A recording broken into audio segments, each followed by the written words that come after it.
할렐루야. 교회가 너무 아름답네요. 이렇게 신촌 이쪽에 오면 아주 고전적이고 무엇인가 이렇게 깊이 박혀 있을 것 같은 그런 골목골목이 많은 줄 알았어요. 그런데 교회 오는 그 길도 확 트이면서 오자마자 교회가 정말 아름다운데 본당에 들어오니까 더 아름답네요.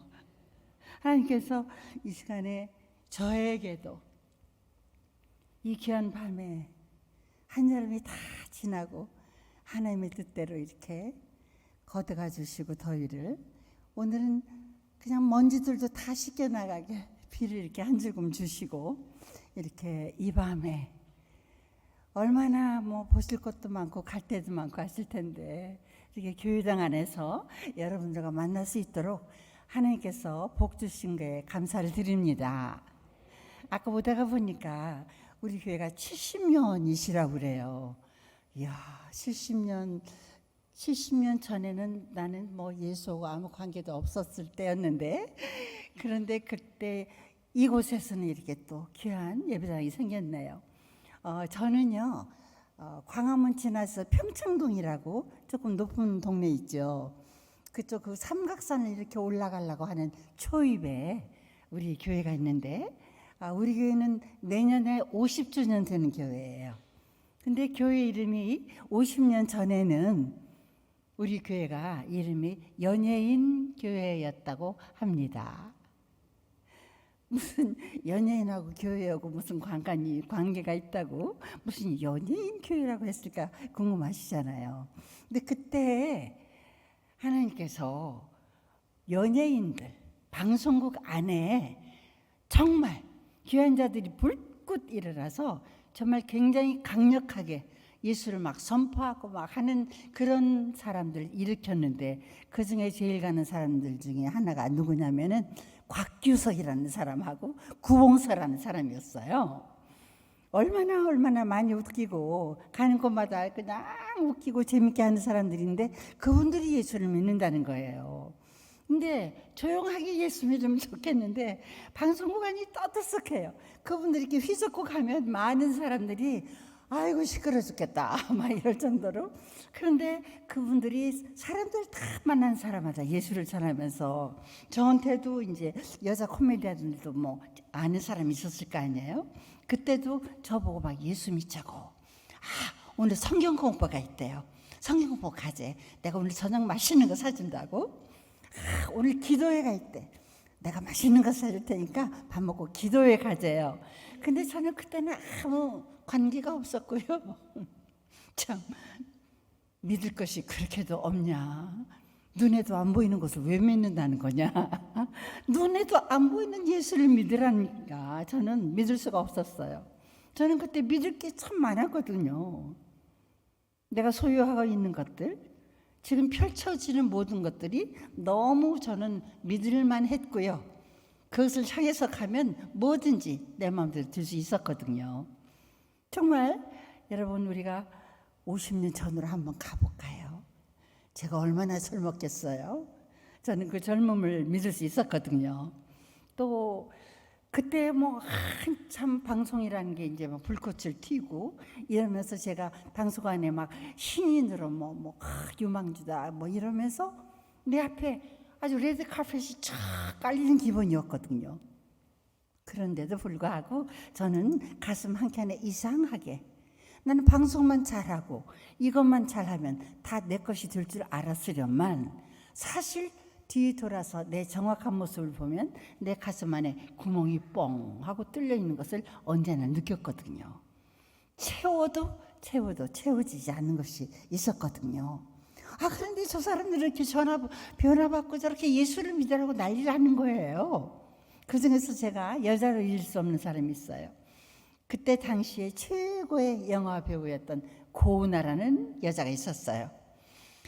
근데 이 여자가 그렇게 예수가 좋다네요. 예수가 좋으면 좋았지, 예수 믿으라고도 하지만 정말 가진 것도 많고 탑을 달리는 사람, 예수가 너무 좋아서 이제 이 세상 일을 안 하겠대요. 하기 싫대요. 별거를 다 봤다. 아니 그 위치를 가기 위해서 얼마나 다들 난리들을 하는데, 아니 무슨 일이냐. 얼굴이 조금 안 보면 고은아 뭐 한다니 집에 들어앉아서 기도만 한대요. 어머 참 이상하다.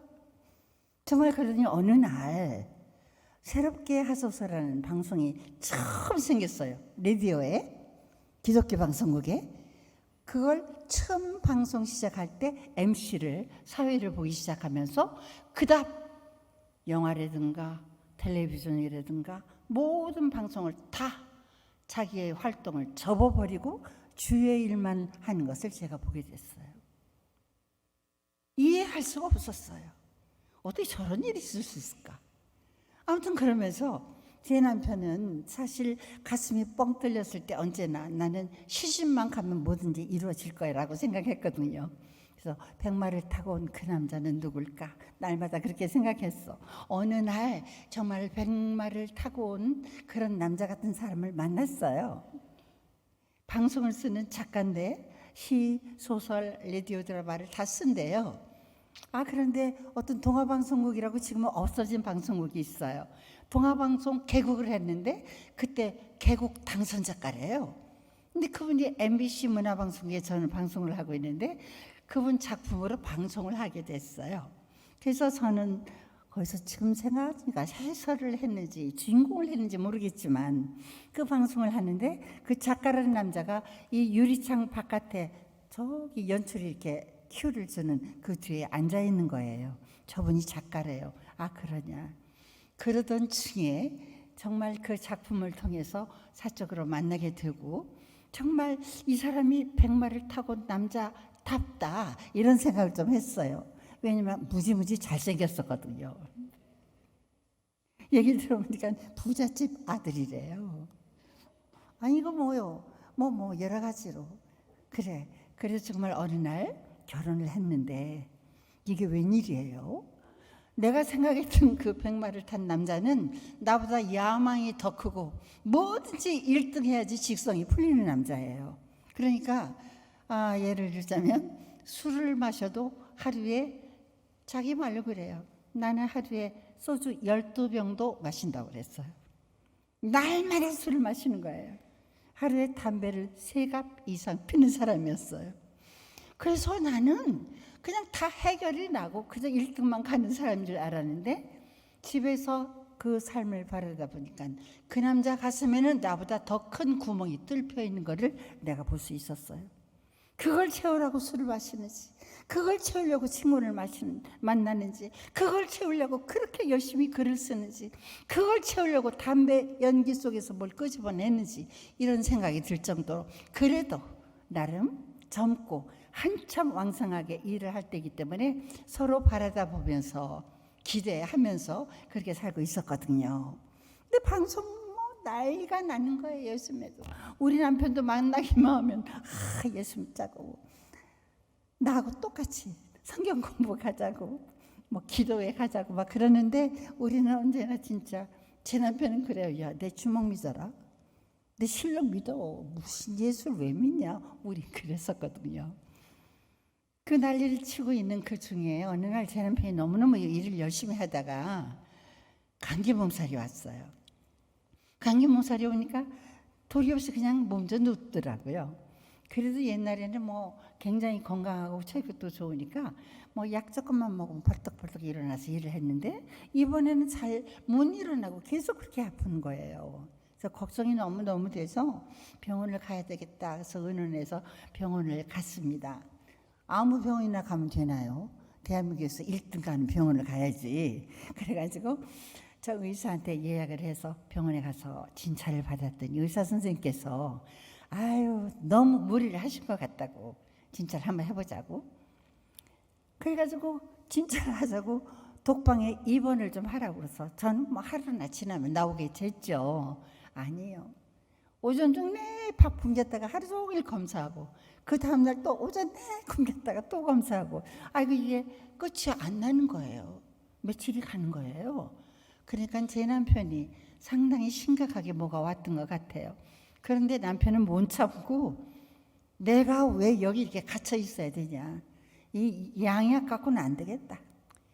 난 한약으로 고칠래. 그냥 병원에서 나와버렸어요. 그래가지고 유명한 한의집을 또 찾아다니고요. 그때 그 시절에 수지침이라는 게 엄청나게 대한민국을 이렇게 잡고 있었어요.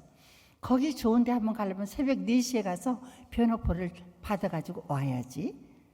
그런 데를 댕길 정도였는데 뭐 가서 표를 받고 해도 뭐 약을 지어다 먹어도 별로 특별하게 좋아지는 것이 없는 거예요. 그냥 시름시름 아프다가 또 병원을 입원하게 되고 또 나와서 조금 시름시름 아프다 또 병원에 입원해야 되고 알 수 없는 일이 이렇게 이어지기 시작을 했어요. 1년에 한 뭐 2-3번이 2년 되니까 대6번으로 뭐 3년 되니까 상당한 수가 늘어나고 이렇게 저렇게 하면서 병원에 가면 너무 놀랍게 숨을 못 쉬게 되니까 산소호흡기라는 거를 코에다 거는 거예요. 다 입원했다가 퇴원할 때는 산소호흡기를 또 빼놓고 그냥 약 타가지고 오는 거예요. 내 맘대로 안 되더라고요. 병이라는 게. 그래서 아무리 기대를 해도 안 되고 이게 한 5-6년 얼마를 갔는지 모르는 그때 병원에서 퇴원을 하려고 그러는데 의사 선생님이 제 남편을 불러놓고 그래요.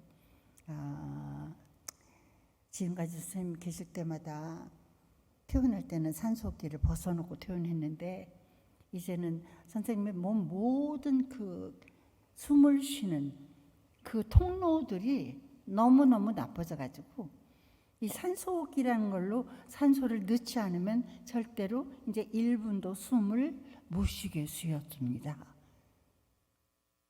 그래서 선생님은 퇴원을 하시는데도 산소호흡기를 코에다 걸고 이제 집으로 가셔야 됩니다. 무슨 이런 일이 아니 우리가 원했어요. 아니 갑자기 어느 날 대한민국에 이렇게 좋다는 병원을 다 전전했는데 결과는 산소호흡기를 끼고 퇴원을 하라고. 하지만 이걸 떼어낼 수 없었어요. 우리는 살아야 되니까. 남편이 저한테 그러는 거예요. 여보게 우리 어두워진 데에 퇴원을 하세. 저한테 그래요. 그 말 안에 제 남편의 모든 걸 들어있는 걸 저는 알아요. 많은 친구들과 많은 일을 한다고 얼마나 돌아다녔고 술을 마셔도 얼마나 많은 술들을 퍼마시고 당당하게 집으로 들어왔던 사람이 벌건 대낮에 산소호흡기를 끼고 절대 집에 갈 수 없는 것을 제가 바라볼 수 있었어요. 퇴원해놓고 이렇게 어두워지기를 기다렸어요. 어두워진 데면 이제 집으로 산소호흡기를 끼고 갑니다. 집에 가서 5m, 10m 바깥에 방 밖에다가 산소호흡기라는 기계가 있었어요.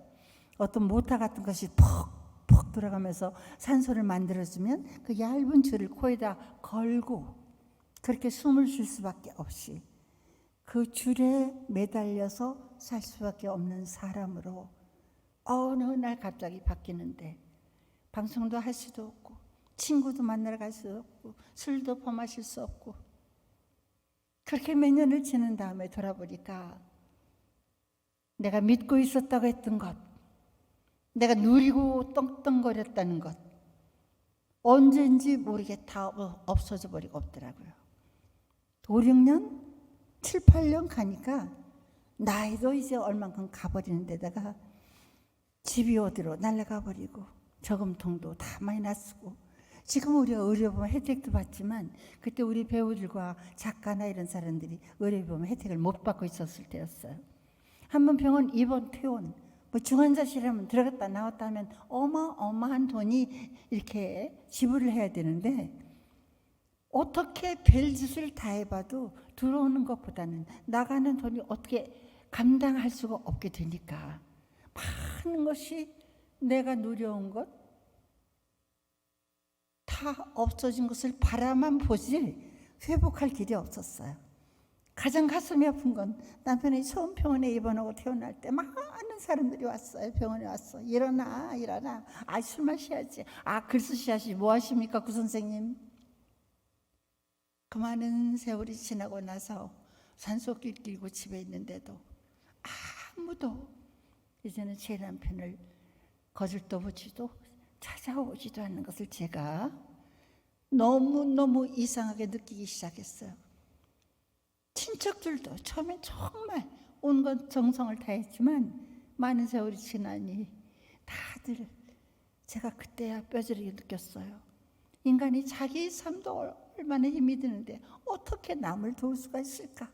그렇지만 왜 이렇게 괘씸한지, 왜 그렇게 정말 기가 막힌 마음만 주는지, 그렇게 나쁘게만 살고 있는데 어느 날부터인지 우리 집에 한 사람 두 사람이 와서 놀다가 가면 보면 기도도 하고 가고 그러는 거예요.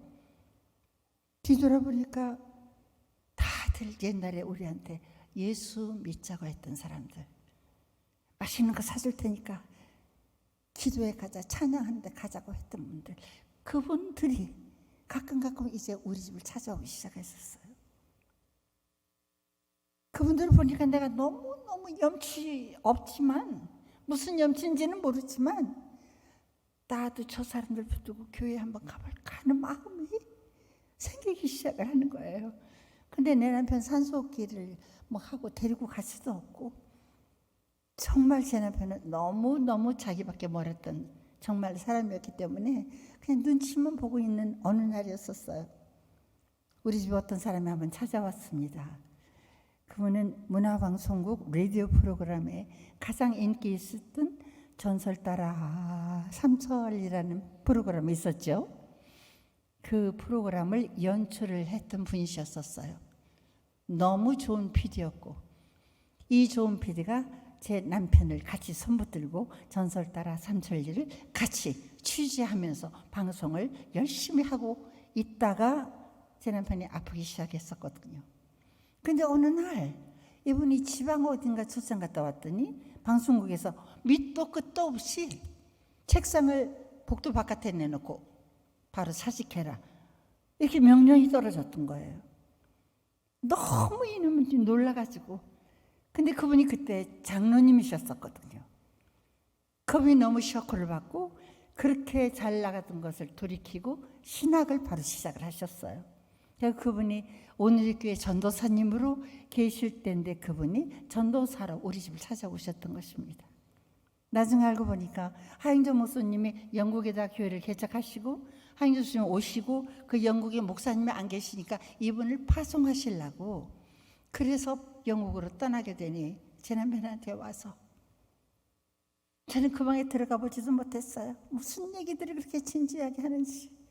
술 퍼마시고 대한민국 최고의 MBC 프로그램에 반판 프로그램에 연출 작가고 상도 바리바리들 탄 사람들이 하나는 산소호흡기를 끼고 하나는 전도사가 돼서 무슨 얘기를 그렇게 하는지.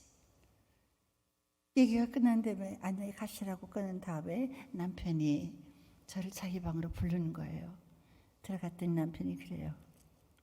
여보게, 나는 교회를 가고 싶어도 저 산소호흡기가 퍽퍽 소리를 내니 그 조용한 예배 시간에 저거 끌고 갈 수도 없고, 내가 기침을 한번 시작하면 20분이고 막 이렇게 연달아서 하는데 그 예배 시간에 나가서 예배 드리다가 기침할 수도 없고 나는 못 가는데 자네만이라도 교회를 가보도록 하지라고 그 전도사와 그 PD가 왔다 간 다음에 저를 교회 가라고 허락을 해주시는 거예요. 내가 너무 표현은 안 했지만 너무너무 기뻤어요. 그래서 그 다음 제가 내 발로 걸어서 교회를 갔습니다. 주일날. 그렇게 맛있는 거 사준다, 나를 정말 귀한 사람같이 모시고 가게, 아니 발길질하고 이렇게 고개 돌리던 제가 내 발로 교회를 찾아갔어요. 얼마나 좋은지. 근데 잘 모르겠어. 구원이 뭐라고 하시는데 나는 잘 모르겠어. 못 알아듣겠어. 그래서 내 남편만 어떻게 살려줬으면 좋겠어. 그냥 외마디로 그냥 그렇게 애기같이 기도하고 이렇게 돌아오고. 우리 집이가 어느 날 이제 병원에 다시 실려갔어요. 병에 실려갔는데 너무 무서운 곳에 있다고 병원에서 아침, 점심, 저녁 한 번만 면회 오니까 그때 오래요. 그게 중환자실이라는 곳이었어요. 중환자실에 턱 들어갔더니 많은 사람들이 이렇게 누워있는, 여럿이 있는 방도 있는데 제 남편은 하나만 있는 독방에 갇혀 있더라고요. 저를 그 방으로 들어갔더니 제 남편이 산소 호흡기 갖고 숨을 못 쉬고 바라보니까 어떤 얇은 줄이 입을 통해서 폐 쪽에 연결하고 그 끝에는 큰 기계가 연결해서 기계가 푹푹 하고 숨을 쉬어주면 그게 입을 통해서 숨을 쉬고 있는 것이었어요. 입이 꽁꽁 막혀 있으니 밥을 먹을 수도 없을 것이고, 보니까 오른손에 닌겔, 왼손에는 피검사가 돌아가고, 제 남편은 누워있는데 눈만 껌뻑껌뻑하고 저를 바라보는데, 이 심전도라는 것이 사람이 죽으면 삐 하고 사인 주는 기계래요. 심전도가 심장 맥박에 다 붙들려 있는 거예요. 남편이 누워서 제가 가니까 저를 바라보는데 눈이 펄겋게 충혈되면서 살고 싶다고, 눈에 살고 싶다고 저한테 막 사인을 주는 거예요. 말을 못하니까. 제가 산소기를 안 꼈기 때문에 정말 얼마나 고단한지는 정말 저는 몰랐었어요. 남편이 그러더니 저한테 손을 허우적거리면서 메모 주고 볼펜을 좀 갖다 달라고 그래요. 그래서 갖다 줬더니 정말 살고 싶다는 얘기. 내 옆에서 자꾸 시체들이 나가 뭐 이런 얘기만 쓰는 거예요. 내가 너무너무 놀래가지고 그 눈을 바라보고는 내가 어찌할 수가 없어서 뛰쳐나갔어요. 면회 끝나고 가서 정말 염치 좋게 목사님과 전도사님, 우리 집에 그렇게 가끔 왔던 사람들한테 무턱대고 전화했어요. 난데요, 남편이 지금 이렇게 해서 중환자실에 있어요.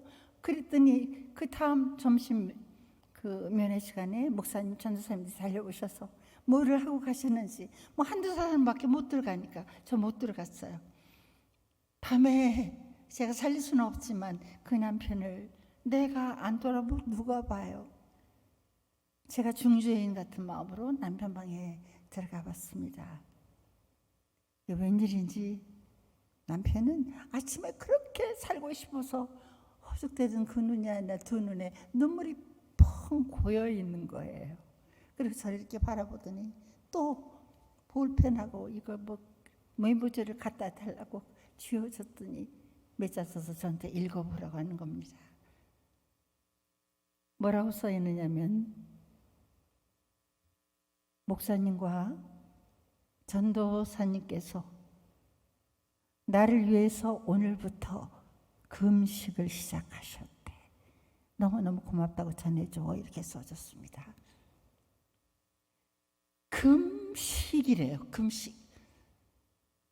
저는 남편을 위해서 온갖 것을 다 했어요. 정말 다 했다고 또 생각했어요. 그렇지만 내가 곡기를 내놓고 끊고 생명을 놓고 남편에서 기도, 거기까지는 믿음이 어림도 없었고요.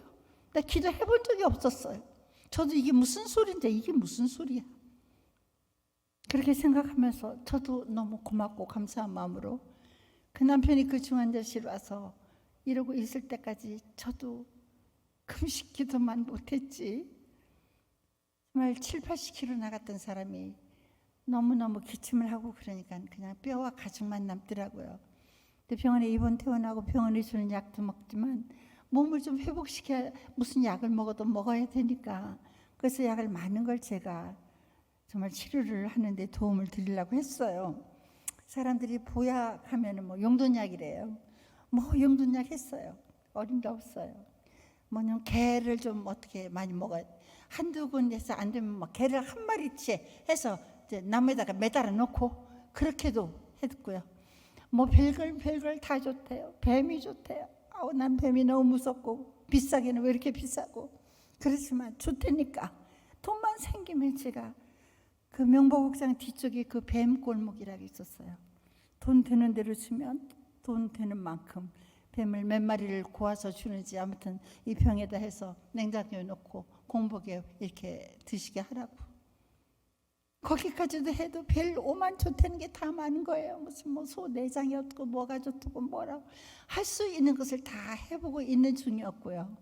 어떤 사람이 그러더라고요. 6.25 사변을 지났는데 다 죽어가는 사람인데 아기를 낳고 나온 다음에 나오는 사람의 태, 아기 태, 그거 하나 구해서 먹였더니 벌떡 일어났대요. 내가 이 소리를 들었으니 이거 안 하면 또 전 안 되는 거예요. 이것을 어디서 구하나. 애 낳는 줄 내가 알아서 갈 수도 없고, 가만히 보니까 산부인과 가면 될 것 같아서 산부인과를 순례하는데 의사들이 이건 법에 걸리면 큰일 나고 그런 일은 없다고. 그런데도 계속 돌아다녔어요.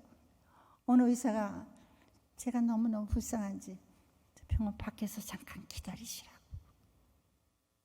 한참 기다리는데 사람 얼굴 보는 것 제가 무서워. 커튼 뒤 같은데 숨어 있는 거예요. 누가 깡통을 갖다가 저를 주면서 빨리 집에 갖고 가라고. 근데 이 약은 삶아서부터 약이 안 된대요. 알았다고. 얼마나 달려와서 얼마나 정성을 다해서 참기름에 어떻게 해서 정말 거짓말로 좋은 약이라고. 제 남편은 무슨 그 비스름한 거 간 같은 이런 너무너무 좋다면 뭐든지 공개받았으니까 뭔지도 모르고 좋다니까. 마지막 한 점까지도 그렇게 열심히 공개를 받았지만 내가 남편을 못 일으켰는데 지금 살려달라고 하니 정말 하늘이 무너지는 것 같고 어찌할 수 없지만 이제 목사님들과 믿는 자들이 그냥 연속해서 찾아오시기 시작을 했었어요.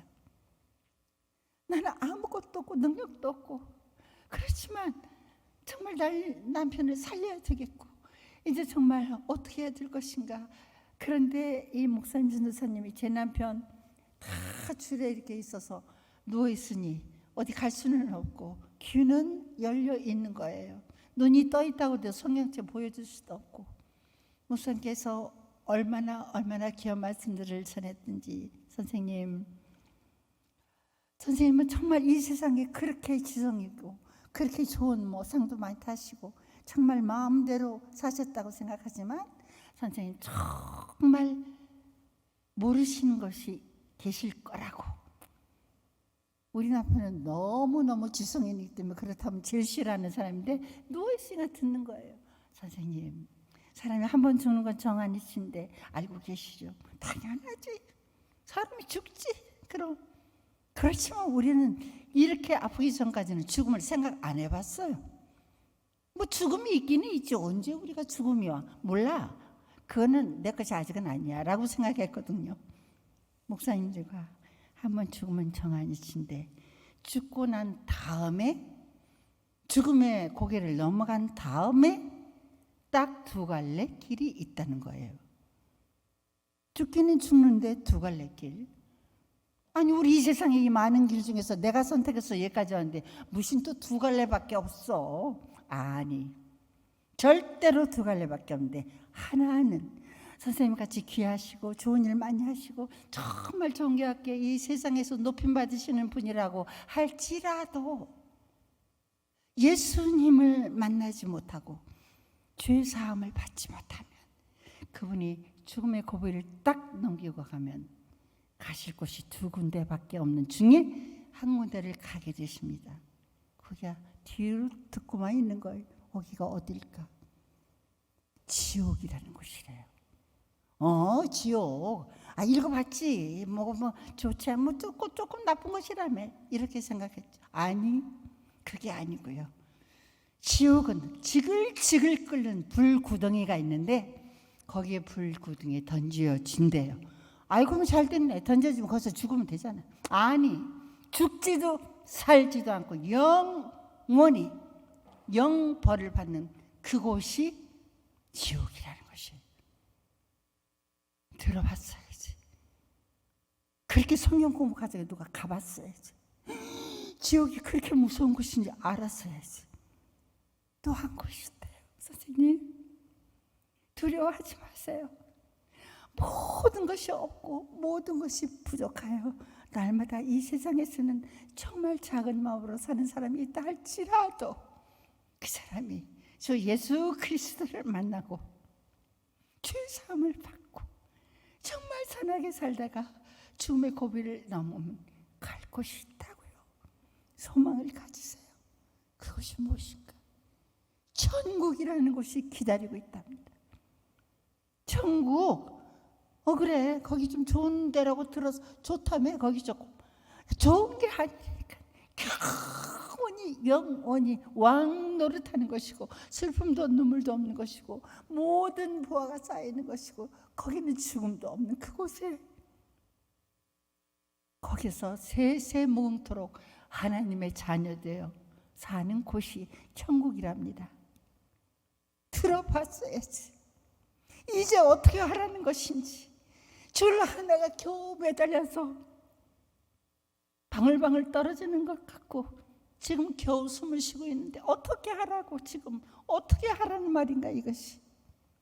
제 남편은 그 무섭고 두려운 곳에 누워서야 비로소 하나님의 말씀이 무엇인가, 천국이 무엇인가, 죄가 무엇인가, 너무 예민한 사람이 그것들을 다 받아들이기 시작하며 그 눈물로 입으로는 못했지만 통회하고 자복하며 우리 주의 종들의 말씀들, 믿음의 식구들의 말씀들이 사람의 목소리도 들리지 않고 하나님의 음성으로 듣고 이제는 그 말씀을 믿기만 하면 된다는 확신이 오며 하나님께서 그 마음을 확 열어놓고 우리 주님을 영접하는 귀한 시간을 부어주셨습니다.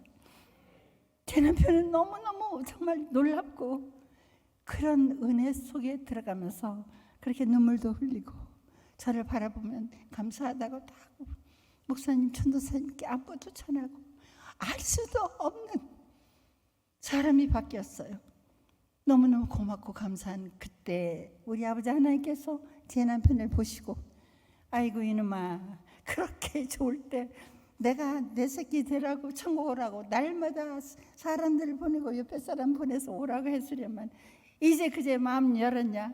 이제 그래 천국 오겠냐? 아이고 좋아 이제 또 안 늦었어. 좋아, 예뻐, 좋아. 너 이제 구원받았고 이제 내 새끼가 되는데 이놈아, 네가 그렇게 슬퍼 마시고 발길질하고 그날일 하고 있을 때도 나는 네 옆에 있었단다. 나는 항상 네 영혼을 바라보고 네 옆에 있으면서 네가 마음만 열으면 내가 들어가서 먹고 마시고 이 세상도 천국을 만들고 하늘의 그 지혜와 보화를 다 부어줘서 세상하고는 구별되는 아름다운 걸 그런 걸 줄 그릇으로 만들어서 너를 세상에 보내는데 너 조금 잘났다고 너무 잘났죠. 됐어 이제 내 새끼 됐으니까 됐다, 너무 됐다, 이렇게 말씀하시는 것 같이 제 남편을 하나님께서 한 열흘쯤 그 무서운 곳에 묶어 놓았다가 우리 주님을 영접하게 하고 하나님께서 그거 띄고 이제 산소호흡기만 꽂고 다시 입원실로 올라올 수 있도록 도와주셨습니다. 예수님을 알고 천국이 내 것이 된 사람이 그렇게 변할 수 있는 것이구나. 제 남편을 보면서 저는 날마다 그 구경을 하고 있는 것 같이 정말 내가 다음에 교회 가서 내가 알았던 것이지만 정말 초막이나 궁궐이나 우리 구주 예수 모신 것이 뭐 하늘나라라고 하더니 정말 제 남편이 주님을 영접하고 나서 완전히 태어난 것도 아니에요. 몸이 더 좋아진 것도 아니에요. 살 가망도 없는 거 알아요. 그런데 사람이 바뀌고 평강을 누리기 시작하는데 얼마나 이건 놀라운 일인지. 제 남편이 그래요. 이제 회신들을 오시고 그러면 이제 엑스레이 좀 찍어야 되겠습니다. 엑스레이 찍기도 하고 몸무게도 좀 이렇게 재야 되겠습니다. 그럼 몸무게도 재야 하는데 제 남편이 엑스레이를 찍고 나면서 이제 고백을 하는 거예요. 여보게, 난 요새 엑스레이를 찍을 때 옛날에는 막 의사들한테 나를 왜 이렇게 붙들어 놓느냐, 빨리 낫게 해줘, 그것도 못하냐고 막 이렇게 했지만 난 요새 엑스레이 기계가 내 가슴판을 찍을 때 이 엑스레이가 내 가슴판의 병의 상태를 찍는 것 같지가 않고 내 가슴판 속에 숨어져 있는 시커멓고 더러운 죄가 얼마나 까만지 날마다 내 죄를 박아내고 있는 것 같은 착각이 든다네. 제 남편 입에서 죄가 나온다? 자기를 낮추는 소리가 날마다가 신기하고 날마다가 놀랍게 제 남편이 죄를 고백하는 사람이 되는 거예요. 이제 몸무게를 재러 와요. 간호원들이 몸무게를 재면 너무 가벼워져가지고 뼈 가죽만 남았으니까 뭐 얼마예요? 그러고 그냥 가요. 남편이 저한테 고백을 해요. 여보게, 나는 요새 몸무게를 잴 때 이상한 생각을 하게 돼. 무슨 생각을 하는지 알아? 내가 날마다 하나님 앞에 가서 하나님 앞에 있는 저울에 올라가 있는 것 같아. 저울에 올라가서 하나님 보시는 가운데 내가 이 세상에 일평생 동안 살아오면서 지어온 모든 죄의 중량이 얼마나 무거운지, 죄의 중량만 달아먹어 있는 착각이 든다고. 저한테 제 남편이 한 번도 저에게도 자존심 상해서 자기를 낮추거나 이래 본 적이 없는 사람인데, 이제는 주 예수 그리스도가 몸에 들어가서 천국을 소유하고 나니 완전 180도 다른 사람으로 그 모습을 통해서 나도 더욱 변화하고 모든 사람들이 정말 기이하게 이런 시간을 지나다가 오늘 또 갑자기 중환자실로 가더라고요. 딱 한 달 동안 중환자실에 있었어요. 제가 그 중환자실에 정말 시금 같이 전폐하면서 중환자실에 살았어요. 옛날 건강하고 막 이럴 때는 뭐 중환자실에 너무 뭐 귀한 사람 뭐 귀한 친구가 있다 그러면 있는 대로 뭐 죽음하고 관계없는 내가 가서 아이고 일어나 뭐 위로 한답시고 이러고 왔던 그 중환자실, 이제는 다 내려놓고 하나님 무슨 일을 하실지만 바라보는 그 중환자실, 날마다 많은 사람들이 놀랍게 중환자실에서는 시체로 나가는 것을 저한테 보여줬어요. 나는 내 남편같이 많이 아픈 사람, 할머니 할아버지만 돌아가신 줄 알았거든요. 아니요. 아니 젊은 사람도 그냥 웃고 잠깐 쉬었다가 나오겠다고도 시체로 나가는 거예요. 아니 어떤 사람이 돈이 어마어마하게 많은가 봐요. 뭐 겨울이었거든요. 그때가 뭐 옷 모양새서부터 굉장해요. 뭐 그 큰 병원에 정말 가장 우두머리 그 의사를 오라고 가라고 마음대로 하면서 여기 돈 많은 사람이 지금 들어가 있는데 그 돈 다 들여도 좋대요.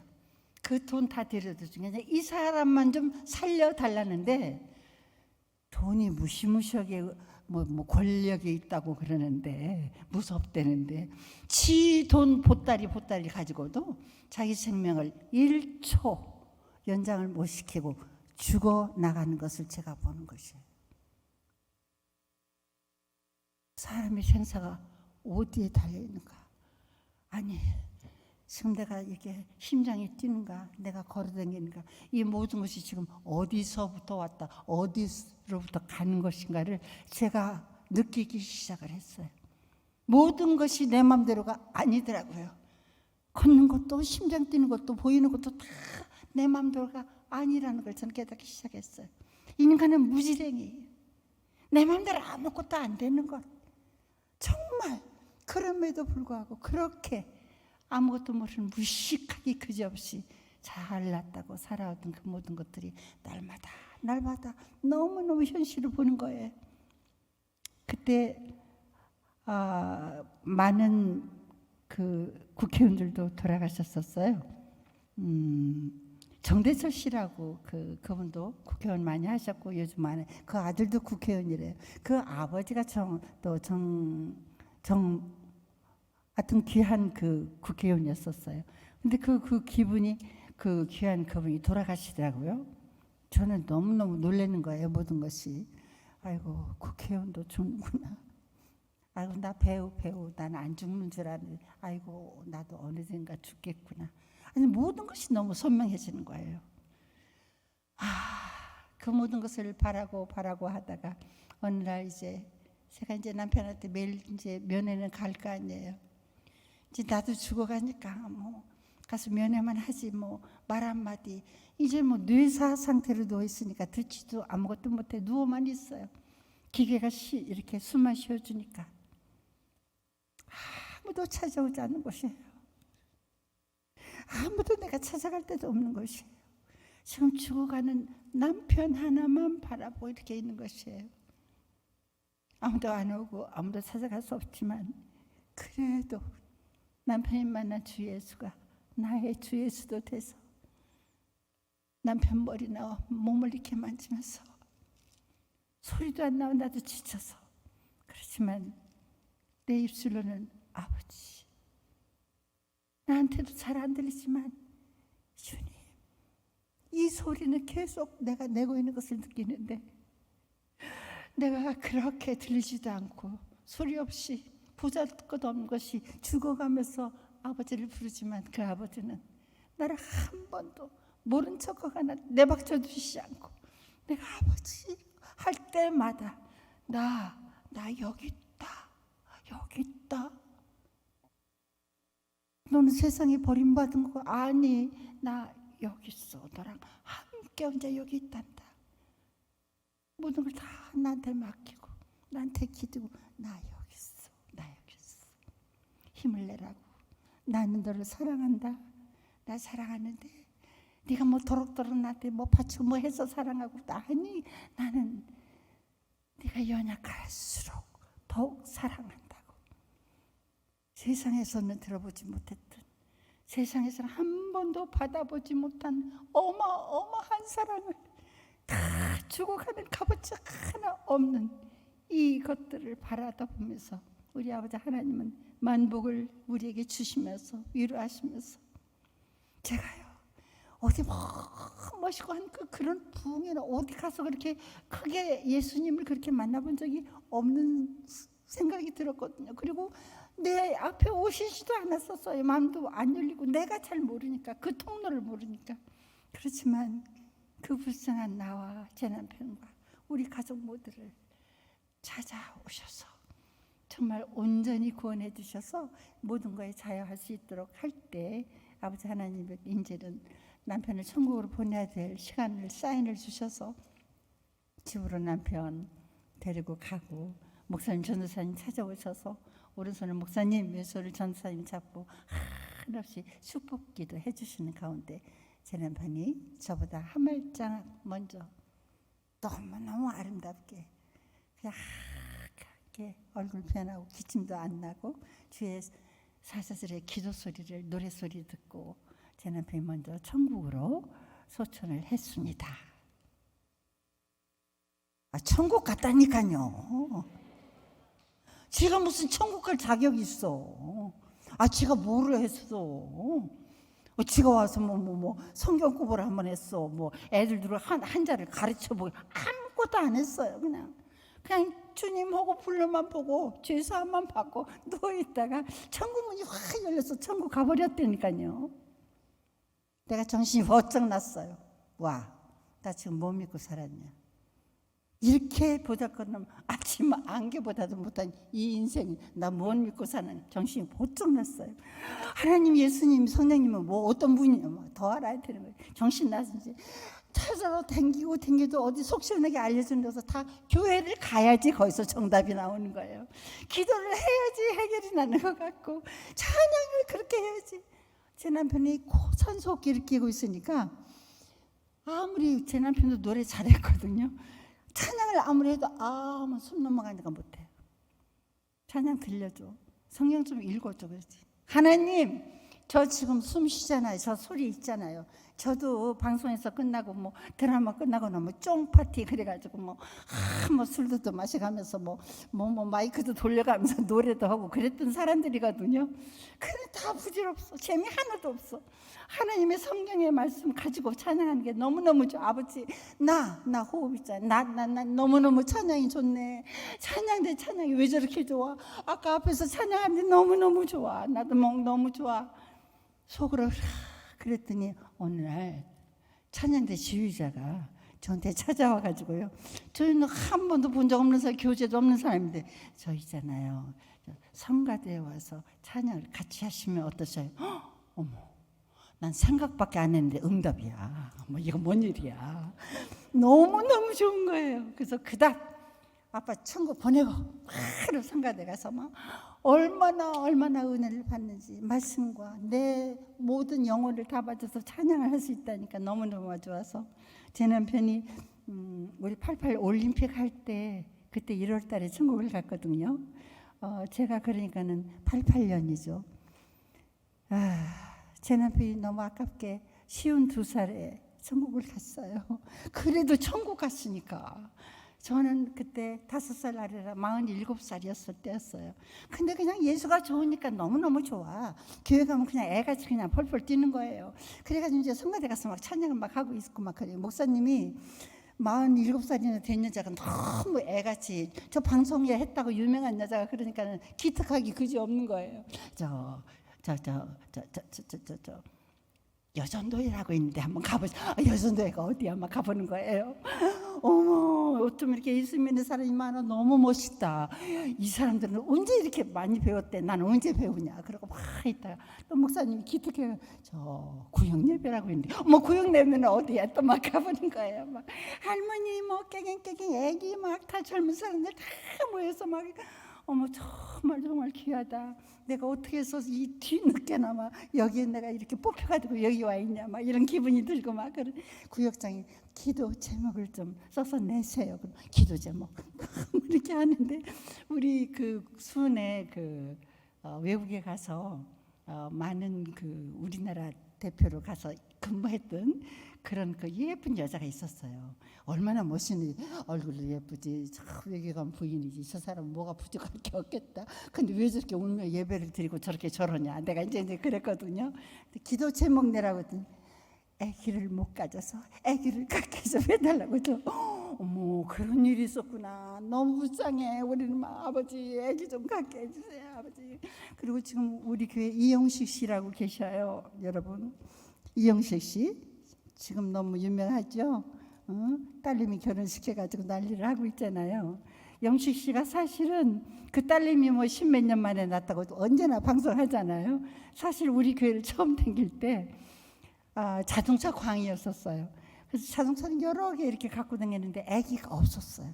그런데 그때 마침 그 아파트 어디 살게 됐었는데 그 라인에 최민수 씨라고 아시죠? 최민수 어머니 강효실 씨라고 유명한 배우 있었어요. 최무령 씨하고는 가슴 아프겠지만 그때 예수 믿고 우리 예능교회에 기도 정말 어머니로 계셨을 거거든요. 그때 이렇게 같은 엘리베이터를 타는 그 라인에 같이 살았대요. 그러니까 그 여자분이 호자님 내가 아기 때문에 그럼 우리 한번 작전기도 한번 해볼까 그랬대요. 그럼 그럴까요? 그래가지고 40일인가 20일인가 작전 기도를 해서 새벽마다 가서 예배를 드리는데 벌컥 아기를 가졌네. 그런 저런 사건들로 인해서 아기 막 기도를 하게 되는 거예요. 그 이후에도 우리가 성교단체에서 어디 다닐 때 막 아기가 없어. 그럼 우리가 타는데 울고불고 꼭 아기가 생겼고요. 이런 사건들이 막 생기면서 아무튼 이렇게 기도가 무엇인지를 알기 시작했고, 기도가 너무너무 소중한 걸 깨닫기 시작했고요. 막 그랬어요. 그랬더니 우리 목사님이 내가 정말 기특했는지 나를 뽑아가지고 얼마 되지도 않은 거를 구역장을 시키시는 거예요. 내가 이걸 어떻게 하라고 그랬더니, 우리가 평창동이라고 그랬잖아요. 우리 교회가 평창동 그 뒤는 집이 다 궁궐같이 어마어마한 부자들이 사시는 곳이에요. 근데 저는 이제 8, 9년을 아빠 때문에 다 쇠진해버리고 가난뱅이에 1등 가난뱅이가 됐고 지금 주님만 만나서 신나는 거예요. 제가 천국 보내서 좋은 거예요. 목사님이 속도 모르고 우리 부자 동네 거기가 구역을 해도 안 모이고 이렇게 해도 안 되고 거기 구역장으로 그 동네 구역을 맡으라는 거예요. 저한테. 아버지 하나님, 왜 저 같은 가난뱅이를 왜 이렇게 부자 동네를 왜 가라고 하시는 거예요? 그랬더니 목사님께서 10가정인가 이렇게 그 가정 이름을 해서 다 주시는 거예요. 보자마자 이게 어떻게 해야 되는 거야? 기도해야 되는 거야. 막 처음부터 끝까지 막 계속 기도하는 거예요. 막 정말 거짓말을 안 못하고 너무 기도해서 이 종이가 뚫어질지도 모를 정도로 내가 너무너무 두려워가지고 이렇게 기도를 하는 거예요. 그래가지고는 이제 기도할 때가 이제 개강을 할 때가 됐는데 다 돌아가면서 이제 기도한 사람들 다 이렇게 전화로 신방을 말쳐 최선자예요. 그럼 아이고 예 안녕하세요. 그럼 제가 여기 구역장이 됐어요. 어떻게 하면 좋아요? 아유 그러세요. 그럼 그러시냐고. 그럼 저 예배 오실 거죠? 아이고 그럼 가야죠 이렇게 되는 거예요. 근데 우리 그 평창동 위에 그 공터가 있으면서 놀이터가 있었어요. 나라에서 운영하는. 근데 그 놀이터를 지키고 쓸고 닦고 하는 집사님이 우리 교회 집사님이셨어요. 그런데 그분이 이제 우리 구역이죠. 그러니까 이번에 이제 김장 때 되고는 부잣돈에 우리 그 집사님 권사님 집에 가서 뭐 이것도 저것도 그렇게 하는데, 아버지 하나님 어디 가서 맨 먼저 어디 가서 이거 문을 열어주셔야지, 이거 이렇게 어떻게 예배를 처음 가는 집을 얼른 정해 하나님께서 그 집하고 가르쳐 주신 거예요. 그 빗자락 쓸고 하고 그 공터에 있는 조그만 집에 가서 예배를 드리래요. 아버지 하나님, 그러면 누가 거기를 오신단 말이에요. 그리고 또 죽으라고 또 막 기도를 하는 거예요. 그래서 또 다 전화하는 거예요. 제가요 기도를 잘 못하지만 근데 거기서 첫 예배를 드릴 것 같아요. 그래요. 또 이제 좀 이렇게 되면서 그래도 예배를 드리는데 약간 산 위잖아요. 근데 제가 차를 타고 이렇게 올라가다가 그 중간에 어떤 할머니 계시면 태우고 이렇게 해서 이제 산을 올라가서 이렇게 가서 예배를 드려 갔더니 그래도 두세 가정이 오셨더라고요. 전 너무 반갑고 고마워요. 그래서 그렇게 비비어 앉아서 좁은 데서 예배를 어떻게 드렸는지 모르지만 드리고, 그러고 났더니 그 다음에 또 이제 예배를 또 어디로 가야 돼요. 그래서 어떻게 기도를 또 기도를 또 하고 하면 또 어떤 사람이 네 우리 집으로 오세요. 그래서 이렇게 한 가정씩 문이 열리는 거예요.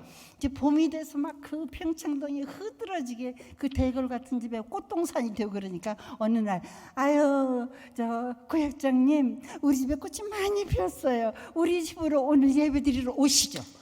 어머머머 너무 좋아라. 나 그 대문 바깥에서 이렇게 보기만 했는데 예배를 드리러 그 집을 가는 거예요. 또 다 밑에서부터 막 태워가지고 이래가지고 막 얼마나 기쁘게 감사하게 이제서 나 이제 예수님서 벌벌 떠는 것이, 거기서 윤남경 씨라고 한국 문인협회 회장하시고 여주 문인을 전부 예수 믿게 한 기가 막힌 권사님 계셨거든요. 그 권사님 댁에 가서 예배드는데 그 권사님이 나를 보면 얼마나 깨갱깨갱 애가 뭐 하겠다고 웃을 텐데, 그런데도 나를 북돋아 주려고 권사님, 아니 구역장, 권사도 아니죠 그때, 구역장님 난 당신 때문에 요새 은혜를 받아, 이렇게 저를 격려해 주셨었어요. 그렇게 해서 이제 1년이 다 됐어요. 이제 마지막 예배를 드리러 어떤 큰 집에 가서 예배를 드리는데 우리가 12가정이라고 했잖아요. 12가정이 다 모였어요 그때. 얼마나 기쁜지. 근데 또 한 가정이 와서 앉아 있어요. 13가정이야. 그래서 아유 저 권사님 이분은 누구셔요? 그때 우리 집 옆으로 이사 오셨는데 우리 구역예배가 넘어졌다고 모시라고 했어요. 그래가지고 13가정이 마지막에 예배를 드렸잖아요. 그랬더니 목사님이 또 그 다음날 또 다음 해에 또 다른 구역장을 하래요. 그래서 나 어떻게 구역장을 또 발발 떠고 좀 1년을 했더니 거기는 또 어디냐면 저쪽 이제 세금정에서 광화문 넘어가는 그 길, 그 무슨 동상도 서경 그 길 쪽에 그 오른쪽에 완전히 그냥 벌집 같이 조그만 집들이 딱딱딱 붙어 있는 건물 한 채가 아파트가 하나가 있었어요. 그러니 거기는 너무너무 어려운 곳이라 겨울에는 물이 이렇게 내려갈 밑으로 하수구가 다 막히고 그 길바닥이 전부 얼어 터져 있는 그런 곳이에요. 그러면 나를 뭐 보면 어떻게 갔는데 겨울에 올라가려면 조금만 추워지면 이게 못 올라가 있는 거예요, 자동차가. 그러니까 난 또 옛날 했던 식으로 밑에 또 이렇게 다 태워가지고 올라가자. 기도 좀 하세요. 내가 막 그러면 뒤에서 기도합시다. 그래갖고 말라야 가가지고 그러면 차가 이렇게 올라갔다가 내려왔다가 올라갔다 조금 올라갔는데 붕 하고 또 올라가는 거예요. 할렐루야 아니야. 기도했던 사람들이 노래 부르고 할렐루야가 가서 그렇게 예배를 드렸고요. 근데 봄이 돼서 그 조그만 방도 반으로 잘라가지고 자녀들이 혼자 할머니를 모신 방이 있었어요. 근데 우리가 그 할머니를 모시고 예배를 드렸어요. 그래서 봄이 되면 이 할머니 오시도 나가시지도 못했는데 우리가 다 양쪽 팔 끼고 할머니 우리 밖에 나가서 야외 예배 드려요. 그러면 너무 기뻐하셨던 거 잊을 수가 없고요. 그렇게 하나님이 그러고 났더니 또 어떤 데를 또 가라고 그러는 거예요. 우리 목사님이. 그래서 아이고 나 정말 순종을 제가 잘해요. 순종은 했어요. 불광동 어딘데 갔는데 거기는 어떤 며느리인데 아직 시아버지가 살아계시고 시어머니는 돌아가셨고, 그러니까 우리가 가면은 시아버지는 예수 안 믿으시니까 조용하게 한다고 골방에 들어가서 우리가 예배를 많이 드렸어요. 그랬더니 어느 날 며느리가 우리 시아버지가 병원에 입원하셨어요. 어머 그래요. 그럼 우리 어떻게 해야 되니? 신방 가야 되잖아. 막 그래가지고 또 기도를 또 많이 해가지고 병원에 갔더니 혼자 이렇게 누워 계셔요. 할아버지인데 이렇게 눈을 이렇게 뜨셔서 할아버지 안녕하세요. 우리가 가끔 시끄럽게 해서 죄송해요. 우리가 같은 구역인데 며느리가 아버님 그런다고 해서 위로하러 왔어요. 그랬더니 제가 배우잖아요. 눈을 떠서 이렇게 보더니 아이고 웬일이십니까 그러시는 거예요. 그래서 예 제가 예수 믿어요. 그래서 거기서 우리가 맨날 찬양하고 그랬거든요. 그랬더니 아 그래요. 기운이 하나도 없어서 그렇게 이제 기도해드리고 다음에 퇴원하셨다. 그래서 야 우리 선물을 해야겠다. 뭐 할까? 그래가지고 우리 교회 가면 큰 성경책 이렇게 놓는 교회 있었잖아요 옛날에. 그 큰 성경책 하나 사자. 할아버지 눈이 안 좋으시니까 그걸 사다가 이렇게 드리고 이제 읽으시는지 못 읽으시는 몰라. 이제 선물로 드리고 이제 우리는 다음 구역 예배 가자고 그랬더니 구역 예배를 갔더니요 할아버지는 저 안에 가서 주무시는데 그 거실에 육각 탁자 이만한 거 있잖아요. 차 마시는 거 그 안에 그 큰 성경이 쫙 펼쳐져 있는 거예요. 할아버지가 시간 나시면 읽으시는 거예요. 알 수는 없지만 아버지께서 그냥 명령하시니까 그냥 졸졸졸 따라서 그냥 죽도록 기도만 했지만 하나님께서 그 어린 것을 정말 저는 그러면서 좀 구역하면서 참 많은 은혜 받았고요. 또 구역 식구들을 통해서 내가 얼마나 사랑을 받았고요. 그러니까 내가 뭐 어디 미국 무슨 뭐 때문에 갈 일이 갔다 그러면 맨 먼저 사는 선물이 딸하고 뭐 이런 애들 선물도 아니야. 우리 구역 식구들 거 뭐다 딱 사가지고 딱 넣어놔야지 내가 기분이 좋고 또 물론 목사님 것도 사지만요. 하여튼 그러면서 정말 얼마나 금싸라기 같은 자리인지 구역장이 참 어렵죠. 엄마 노릇 아빠 노릇 별짓을 다 해야 되잖아요. 그럼에도 불구하고 그 아름다운 곳에서 하나님께서 성장할 수 있도록 이렇게 해서 정말 그러고 하면서 여기까지 오게 돼서 정말 하나님을 내가 하늘 같고요. 그래서 이제 제가 이제 찬양하러 아빠 돌아가신 그 해에 갔잖아요. 그러니까 우리가 지금 내가 우리 교회 간 지가 지금 한 38년 정도만 38년 되는데 내가 성가대를 지금까지 쓰고 있다니까요. 38년을 이 할망구가 그래서 날마다 눈치 보여가지고요.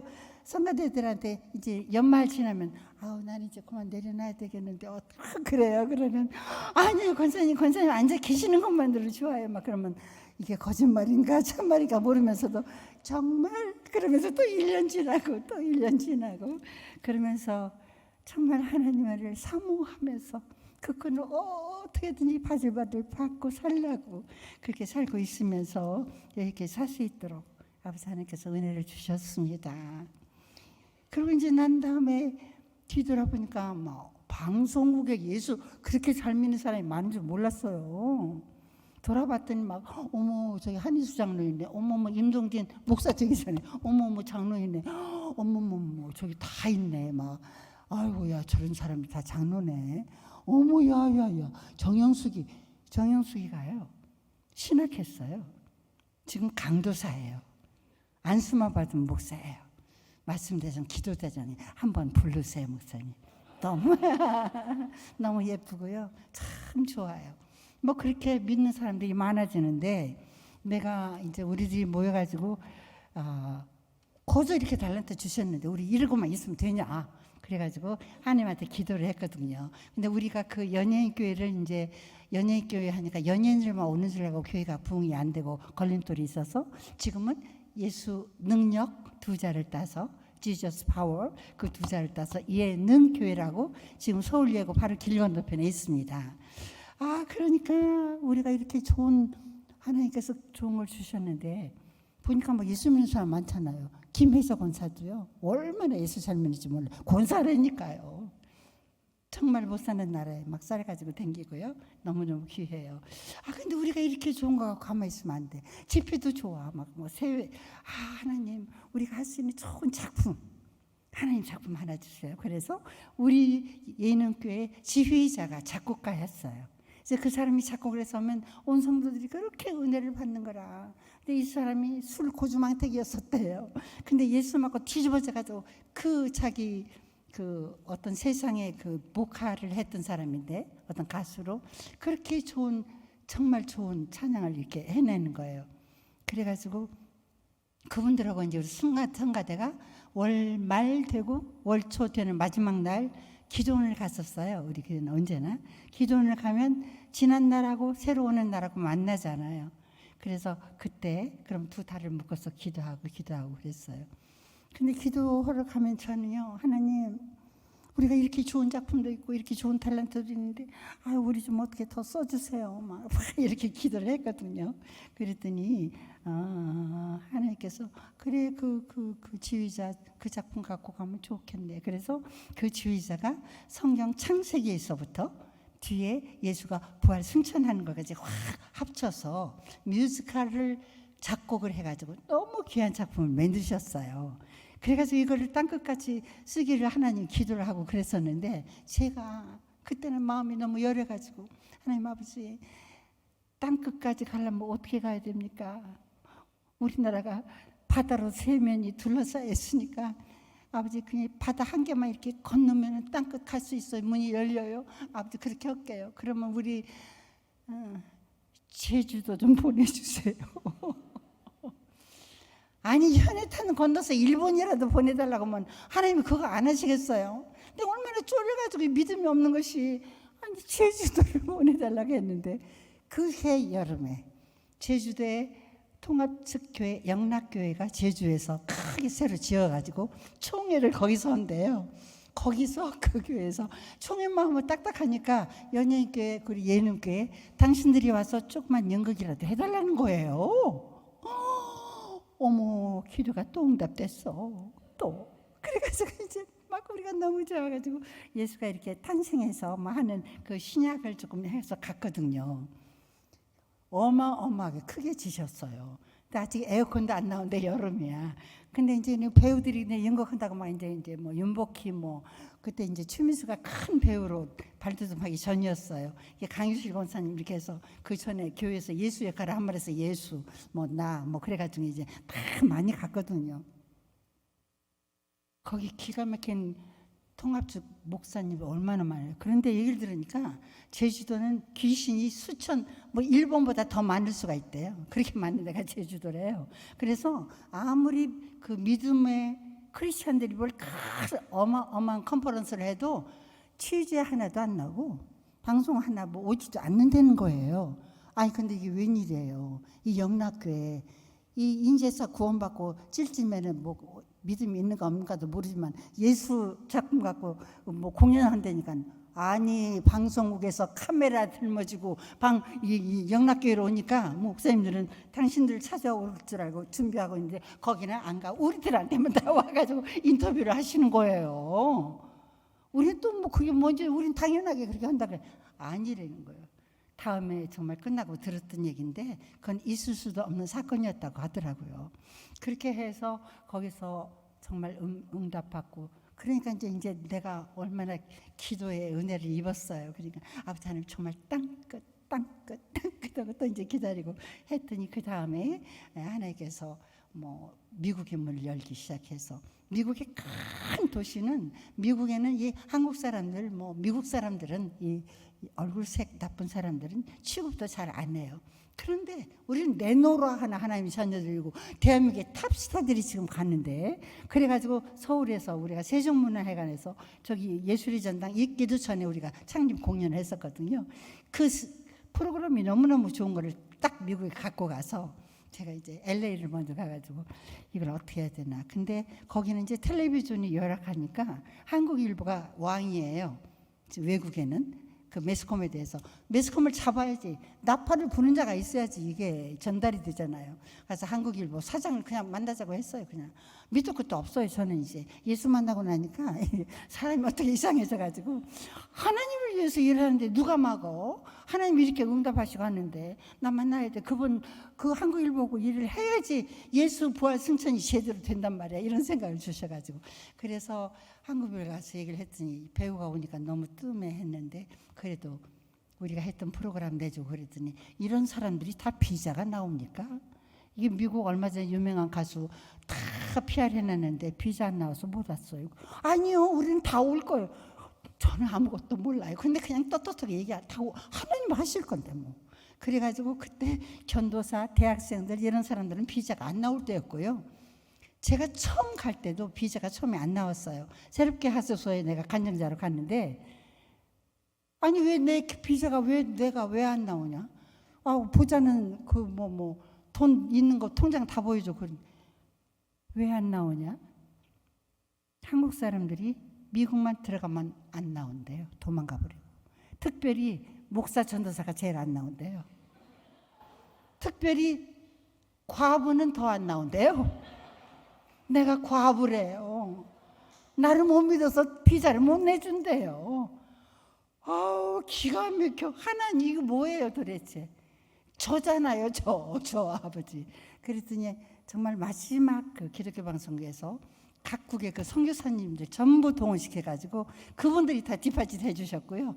기독교 방송국에서 나를 딱 뒷받침 해줘가지고 내가 비자가 나왔잖아요. 그래가지고 하나님께서 그런 저런 걸 해서 우리 그 단원들도 처음에 LA 갈 때 한 50명 가까이 중부 기도자들까지 같이 갔는데 그때도 비자가 다 안 나올 건데 하나님께서 로버트 슐러 목사님은 지금 이제 안 계시고 교회도 다 파산되고 했지만 그 목사님이 그때 당대에는 굉장히 유명했죠. 그 수정교회라고. 그래서 그 교회 목사님한테 너무 담대하게 목사님 이런 작품이 있으니까 그 목사님 교회에서 공연하게 해주십시오. 그냥 담대하게 편지를 냈어요. 그리고 거기 바이올라 많은 신학교 그쪽 학생들한테 다 이거 하느님 건데 나 돈 벌라고 한다 내 자랑 아닌데 그러니까 거기서도 이렇게 다 초청장이 오더라고요. 그럼 로버트 슐라카를 제일 위에다 이렇게 놓고 미국 다 우리 정말 다 전도사도 많고 대학생도 많고 비자 나올 수 없어요. 근데 우리가 옷도 제일 이쁜 거 입고 오고 머리도 다 미정을 해서 이쁘게 하고 와야 돼. 빈태 나면 안 돼 우리는. 그래가지고 이제 쭉 두 줄로 두 창구에다 했더니 얼마나 떨려요. 저는 이제 비자가 있으니까 딴 사람이 이렇게 딱 앞에 줄에 섰는데 벌벌벌벌 떨고 갔죠. 이렇게 보니까 로버트 슐러가 인비테이션 했대. 자기네들끼리 어쩌고 그러고 하더니 로버트 그다음부터는 우리를 얼굴도 한 번도 안 쳐다보고 있는 대로 쾅쾅쾅쾅 두 장을 전부 찍어줬었어요. 그래서 하나님께서 하나님의 이름으로 날개를 달고 가서 미국의 9,000석짜리 아틀란타는 9,000석짜리 극장이 있어요. 거기를 다 메꿔본 적이 거진 없다. 지금 역사상 수백 년 됐는데 그런데 우리만 그거를 완전 매진시키고 예수 이름으로 모든 성도들 한국 사람들이 미어 터져 이 극장이 뒤집어지고 놀래버려가지고 그렇게 하나님께서 저는 그랬어요. 목사님들만 하나님이 좀 그 땅 세상 것에 물들인 그 땅에 예수를 부활 승천을 하는 이 작품이에요. 목사님 도와주세요. 이렇게밖에 드릴 말씀이 없었는데 하나님께서는 다 안 된다고 그러더니 마지막에는 다 기도들이 쌓이고 해서 가는 곳곳마다 예수가 승리할 수 있도록 하나님께 우리를 사용해 주셨답니다.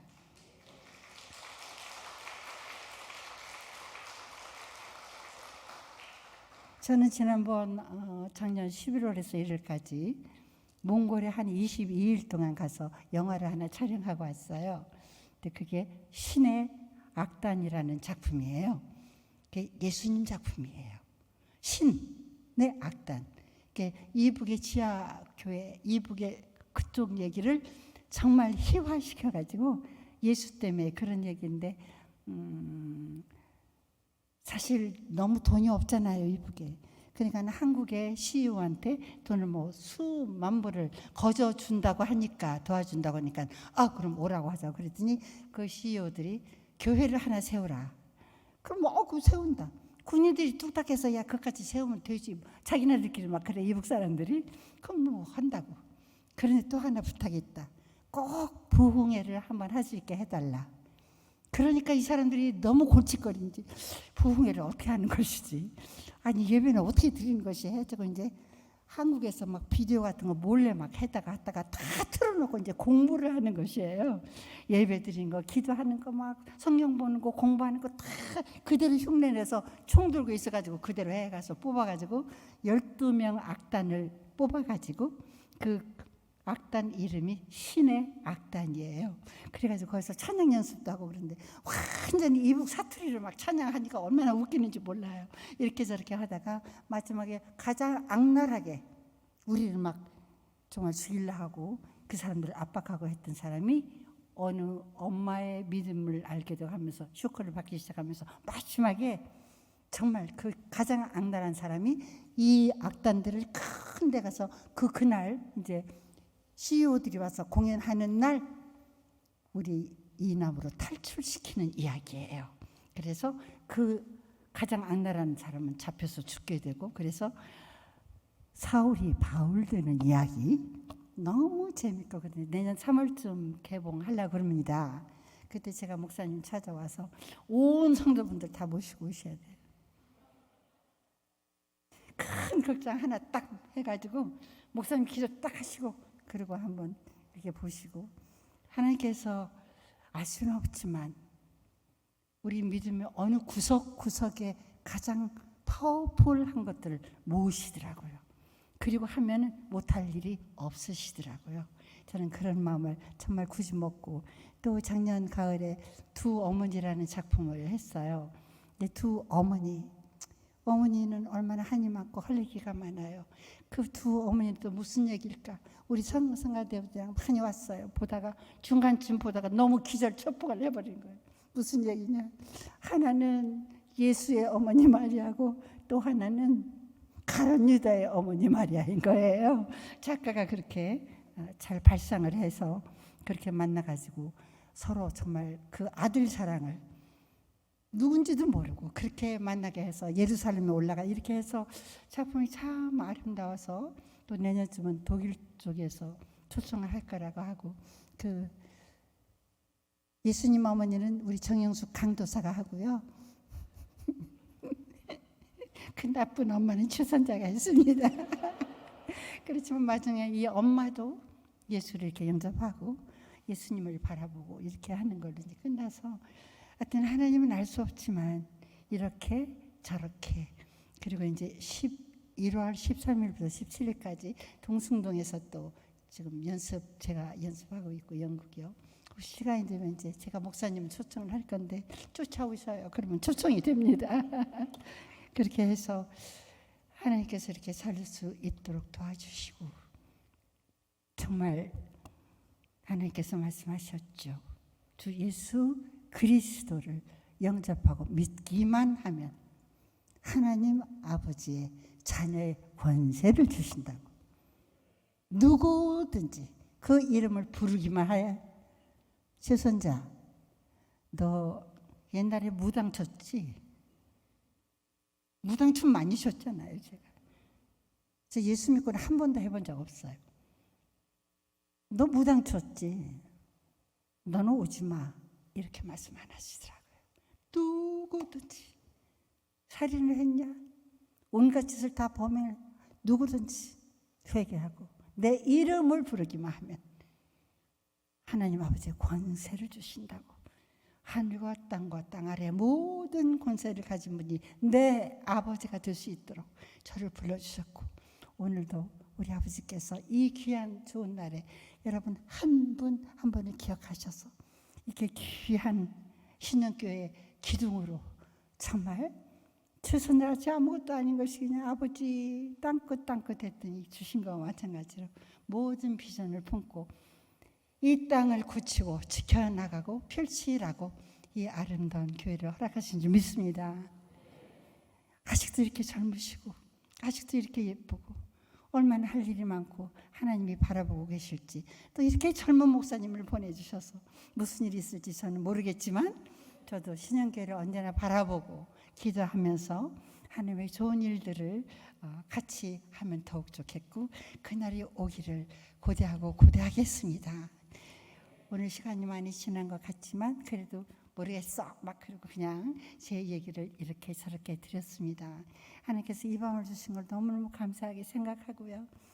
이 존귀한 곳에 감히 설 수 있도록 여러분과 만나게 도와주신 우리 아버지 하나님께 감사드리고 또 좋은 날 너무 배꼽 빠지게 재미있는 얘기 너무 거룩한 얘기 너무 기적 같은 얘기들이 많이 있어요. 여러분과 나눌 수 있는 시간이 있다면 좋겠고요. 그날을 기대하면서 오늘 제 간증은 여기서 마치겠습니다. 여러분 사랑합니다.